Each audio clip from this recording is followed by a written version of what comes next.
त्याचा मुलगा ऐबकाचा मुलगा आरामशहा हा सत्तेवरती आलेला आपल्याला आढळतो 1210 मध्ये. 1210 मध्येच कुतुबुद्दीन ऐबकाचा त्या ठिकाणी मृत्यू झालेला आहे. परंतु आरामशहा जो काय आहे तो अयोग्य असा शासक होता.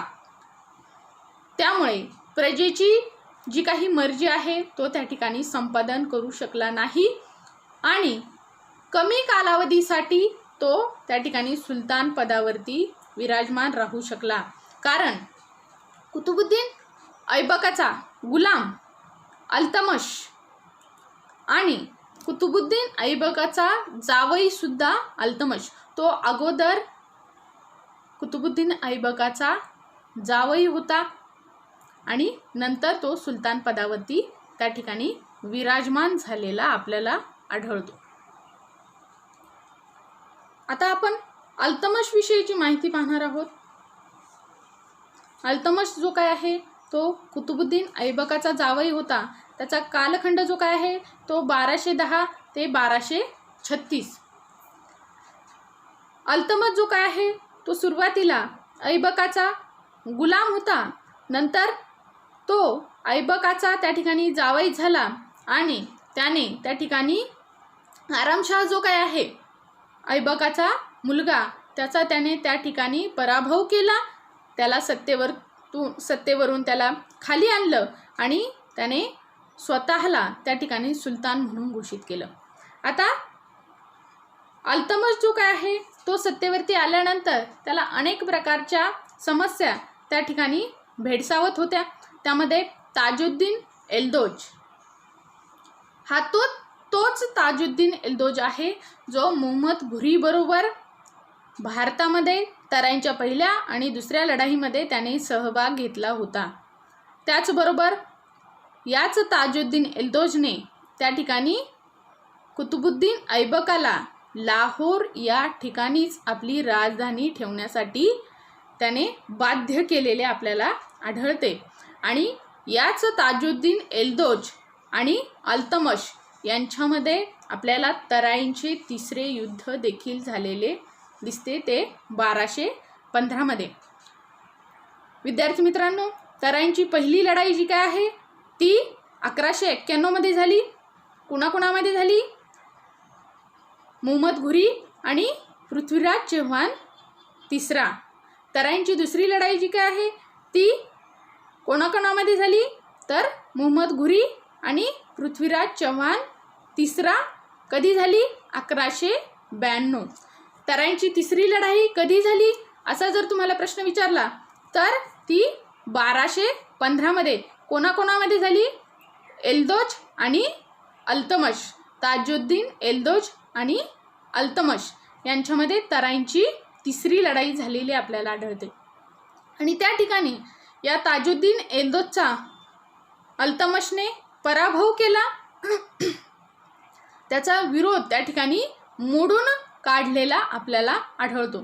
त्यानंतर दुसरा विरोधक जो काय आहे अल्तमशचा तो म्हणजे नासिरुद्दीन कुबाचा. नासिरुद्दीन कुबाचा जो काय आहे त्याचं वर्चस्व जे काय आहे ते सिंध आणि मुलतानवर असलेलं आपल्याला आढळतं. आणि सिंध आणि मुलतानचा जो काही प्रदेश आहे त्या प्रदेशावरती अल्तमशने त्या ठिकाणी स्वारी केली आणि सिंध आणि मुलतानचा प्रदेश त्याने त्या ठिकाणी जिंकून घेतलेला आपल्याला आढळतो. नासिरुद्दीन कुबाचाचा त्या ठिकाणी पराभव केलेला आपल्याला आढळतो. त्यानंतर नासिरुद्दीन कुबाचा जो काय आहे त्याने त्या ठिकाणी आत्महत्या केलेली आपल्याला दिसते. त्यानंतर तिसरा जो काही विरोधक आहे तो म्हणजे मंगोल आक्रमक चंगेज खा. चंगेज खा जो काय आहे तो तत्कालीन कालखंडामध्ये खूप बलिष्ठ असा सरदार असलेला आपल्याला आढळतो. आणि हा चंगेज खा त्या ठिकाणी भारतावरती त्याचं आक्रमण नेहमी होत असलेलं आपल्याला आढळतं. आणि अल्तमशच्या काळामध्ये देखील ह्या चंगेज खानाचं आक्रमण भारतावरती होत असलेलं आपल्याला आढळतं. आता दिल्ली सुलतानशाहीचा वास्तविक संस्थापक कोण असा जर प्रश्न आपल्याला विचारला तर दिल्ली सुलतानशाहीचा वास्तविक संस्थापक जो काय आहे तो म्हणजे अल्तमश. आता तुम्ही म्हणाल का कुतुबुद्दीन ऐबक जो काय आहे त्याने त्या ठिकाणी गुलामवंशाची स्थापना केली, मग दिल्ली सुलतानशाहीचा वास्तविक संस्थापक हा अल्तमश कसा? तर कुतुबुद्दीन ऐबकाने जरी सुलतानशाहीची स्थापना केलेली असली, गुलाम वंशाची स्थापना केलेली असली, तरी देखील त्याने स्वतःला सुलतान हे पद त्याने लावून घेतलेलं नाही.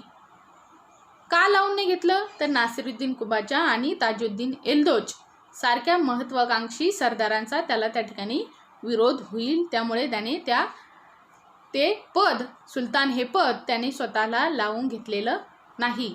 त्याचबरोबर त्याने मलिक आणि सिपाह सालार हे पद त्यांनी स्वतःला लावून घेतलेलं आपल्याला दिसतं. कुतुबुद्दीन ऐबकाने स्वतःला सुलतान म्हणून घेतलं नाही, परंतु अल्तमशने हे सुलतान पद जे काय आहे ते आपल्याला मिळवलेलं दिसतं. आणि हे सुलतान पद, त्याला सुलतान उपाधी जी काय आहे ती बगदादचा खलिफा अल मुस्तसीर बिल्लाह याच्याकडून ती प्राप्त झालेली आपल्याला दिसते. जर इस्लामी जगतामध्ये सुलतान हे पद जर तेव्हा मिळवायचं असलं तर ते इस्लामी धर्मगुरू खलिफा जे काय आहे त्यांच्याकडून ते पद त्या ठिकाणी मिळवावं लागत होतं. आणि भारतातील अल्तमश जो काय आहे तो एकमेव असा सुलतान होता, म्हणजे त्याला भारतामध्ये सर्वात प्रथम सुलतान पद मिळणारा अल्तमश असलेला आपल्याला दिसतो. त्याला खलिफाकडून सुलतान पद त्या ठिकाणी मिळालं. आणि जी काही सुलतानाची वस्त्रे असतील ती वस्त्रे देखील त्याला त्या ठिकाणी खलिफाकडून मिळाले, तलवार त्याला खलिफाकडून मिळाली. अल्तमशने त्याच्या काळामध्ये प्रथमच शुद्ध अरबी सिक्के निर्माण केलेले आपल्याला आढळतात. त्या अगोदर त्या ठिकाणी अशी शुद्ध स्वरूपाची अरबी सिक्के निर्माण झालेली आपल्याला दिसत नाही. त्या शुद्ध अरबी सिक्क्यांमध्ये आपल्याला चांदीचे टंका नावाचे नाणे जे 175 ग्रेन वजनाचं असलेलं आपल्याला आढळतं. हा प्रश्न तुम्हाला विचारतात, चांदीचे टंका नाणे जे काय आहे त्याची निर्मिती कोणी केली? तर ती कोणी केली? अल्तमशने केली. त्याचबरोबर तांब्याचे जितल नावाचे नाणे जे काय आहे ते नाणे देखील त्याने पाडलेले आपल्याला दिसते. अल्तमशच्या कालखंडामध्ये आपल्याला 40 गणी संघटना जी काय आहे त्या संघटनेची स्थापना ही अल्तमशने केलेली आपल्याला दिसते. आता 40 गणी संघटना म्हणजे काय? अल्तमश ज्याप्रमाणे गुलाम होता, कुणाचा गुलाम होता? तर तो कुतुबुद्दीन ऐबकाचा गुलाम होता. त्याचप्रमाणे अल्तमशच्या दरबारामध्ये देखील अनेक गुलाम होते, कर्तबगार असे गुलाम होते. आणि असे कर्तबगार गुलाम जे काय आहे अशा कर्तबगार 40 गुलामांचा समूह हा अल्तमशने त्या ठिकाणी तयार केला. आणि त्या 40 गणी संघटनेतील या सरदार वर्गाकडे, या गुलाम वर्गाकडे ठराविक अशी पदे त्याने त्या ठिकाणी बहाल केली. आणि अंतर्गत काही अडचणी असतील, बाह्य अडचणी असतील, त्या सगळ्या अडचणींवरती मात करण्यासाठी, राज्यकारभारामध्ये सहकार्य करण्यासाठी आणि राज्यकारभार सुरळीत चालण्यासाठी त्याने या 40 गणी संघटनेची त्या ठिकाणी स्थापना केलेली आपल्याला दिसते. या 40 गणी संघटनेतील प्रत्येक सरदार जो काय आहे तो त्या ठिकाणी कर्तबगार असलेला आपल्याला दिसतो. त्यामुळे त्यांनी या 40 गणी संघटनेमध्ये त्यांचा समावेश केलेला आपल्याला दिसतो. अल्तमश जो काय आहे तो आपल्याला शमसी वंशीय असलेला दिसतो. म्हणजेच अल्तमशचा वंश जो काय आहे त्याला शमसी वंश असं म्हटलेलं आपल्याला दिसतं. शमसुद्दीन अल्तमश जो काय आहे तो फक्त एक चांगला राज्यकर्ताच नव्हता, तर त्याने अनेक वास्तूसुद्धा त्या ठिकाणी निर्माण केलेल्या आपल्याला आढळतात. त्यामध्ये सर्वात प्रथम जे काय आहे ते म्हणजे कुतुब मिनार. कुतुब मिनार हे आपल्याला दिल्ली या ठिकाणी आढळतं. कुतुब मिनारचं बांधकाम आपल्याला कुतुबुद्दीन ऐबकाने त्याच्या काळामध्ये सुरू केलेलं आपल्याला दिसतं. कुतुबुद्दीन बख्तियार काकी जो सुफी संत आहे त्या सुफी संताच्या स्मृतिप्रित्यर्थ त्याने या कुतुब मिनारचं बांधकाम सुरू केलेलं आपल्याला दिसतं. परंतु त्याच्या काळामध्ये आपल्याला 5 मजल्यापर्यंतच बांधकाम झालेलं आपल्याला दिसतं.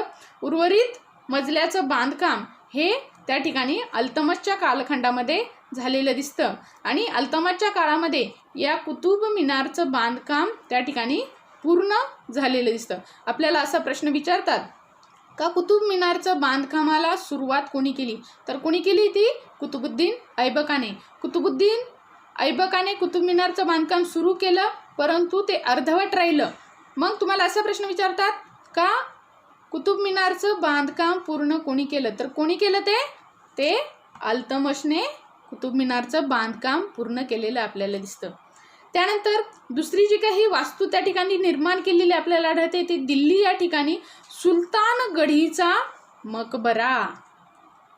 सुलतानगढीचा मकबरा हा अल्तमशच्या काळामध्ये त्या ठिकाणी निर्माण झालेला आपल्याला दिसतो.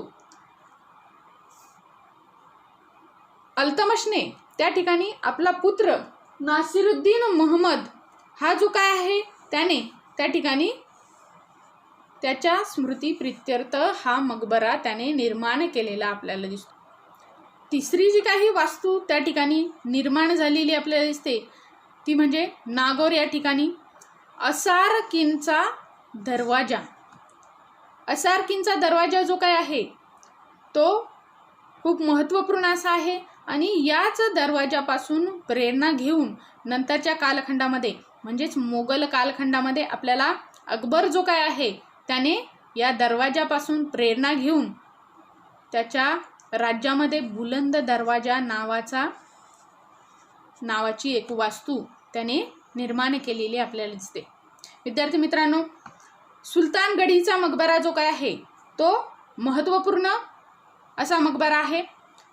तुम्हाला याच्यावरती प्रश्न विचारतात का प्रथम तुर्क मकबरा कोणता? तर कोणता? सुलतानगढीचा मकबरा. तुर्क जे काय आहे भारतामध्ये सर्वात प्रथम कधी आले? गजनीच्या काळामध्ये आले. गजनीने आपली सत्ता स्थिर स्थावर केली का? नाही. त्यानंतर जो काही सत्तेवरती त्यानंतर जे काही आक्रमण केलं ते कोणी केलं? मुहम्मद घुरीने. आणि मुहम्मद घुरीने सत्ता स्थिर स्थावर केली का? हो, केली. त्याने आपला गुलाम जो काय आहे कुतुबुद्दीन ऐबक याला त्याने भारतातील जो काही जिंकलेला प्रदेश आहे तो जिंकलेला प्रदेश त्याच्याकडे सुपूर्द केला आणि त्या ठिकाणी सत्ता स्थिर स्थावर करण्यास सांगितले. आणि तुर्कांचं भारतात आगमन झाल्यानंतर प्रथमच जो मकबरा या ठिकाणी निर्माण झालेला आपल्याला दिसतो तो म्हणजे सुलतानगढीचा मकबरा. प्रथम तुर्क मकबरा. त्यानंतर बदायूं या ठिकाणी, बदायूं हा जो काही भाग आहे तो उत्तर प्रदेशमध्ये येतो. त्या ठिकाणी त्याने हौज ए शमसी ही एक वास्तू त्या ठिकाणी निर्माण केलेली आपल्याला दिसते. तिलाच शमसी ईदगाह असं सुद्धा म्हणतात. त्याचबरोबर दिल्ली या ठिकाणी अल्तमशचा मकबरा असलेला आपल्याला दिसतो. अल्तमशने आपला स्वतःचा मकबरा तयार करून ठेवलेला होता आणि तो मकबरा त्याने स्क्रीच शैलीमध्ये निर्माण केलेला आपल्याला दिसतो. तर हे महत्त्वपूर्ण असं वास्तुशिल्प हे आपल्याला अल्तमशच्या काळामध्ये त्या ठिकाणी निर्माण झालेलं दिसतं. अशा कर्तबगार सुलतानाचा अल्तमशचा मृत्यू जो काय आहे तो आपल्याला 30 एप्रिल 1236 मध्ये झालेला आपल्याला दिसतो. बामियानाची स्वारी, त्या स्वारीवर जात असताना अल्तमश वाटेतच तो त्या ठिकाणी आजारी पडला आणि आजारी असतानाच वाटेमध्येच त्याचा त्या ठिकाणी मृत्यू झालेला आपल्याला दिसतो. अल्तमश जो काय आहे तो सत्तेवरती असताना आपल्या पश्चात आपल्या गादीवरती कोण विराजमान व्हावं म्हणजेच त्याची अंतिम इच्छा जी काय आहे ती अशी होती की अल्तमशची मुलगी जी काय आहे रजिया सुलतान, ही रजिया सुलतान राज्यकारभारासाठी योग्य आहे असं अल्तमशचं मत होतं.